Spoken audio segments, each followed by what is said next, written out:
Big Boss ticket to finale ఈ tasks అన్ని మనం చూస్తున్నప్పుడు మనకైతే ఇమాన్యుయల్, కళ్యాణ్, రీతు గారికి పెట్టిన గేమ్ టాస్క్లో మల్టిప్లికేషన్స్, అడిషన్స్ ఇవన్నీ ఉన్నాయి. నాకు తెలిసి అసలు అక్కడున్న ఎవరికి కానీ అంతగా మ్యాథమెటిక్స్ రాదు ఎక్సెప్ట్ కళ్యాణ్. అండ్ ఈవెన్ మనకు దాంట్లో విన్ అయిన మాత్రం ఇమాన్యుయల్.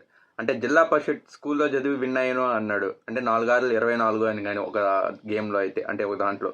సో అలాగే ఇప్పుడు మనం చూస్తున్నట్లయితే అసలు రీతు గారికి అయితే పూర్తిగా అంటే మ్యాథమెటిక్స్ అనేటివి రాకుండా ఉన్న సిచ్యువేషన్ అక్కడ. చిన్న చిన్న క్యాలిక్యులేషన్స్ కూడా చెప్పలేని పరిస్థితి. నిజం చెప్పాలంటే మనలో కూడా సడన్గా అడిగితే చాలామందికి కూడా రావు కదా.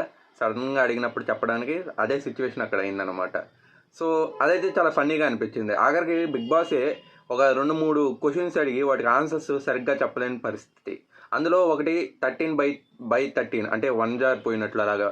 సో మీకు ఎలా అనిపించింది? ఫన్నీగానే అనిపించింది అనుకుంటాగా.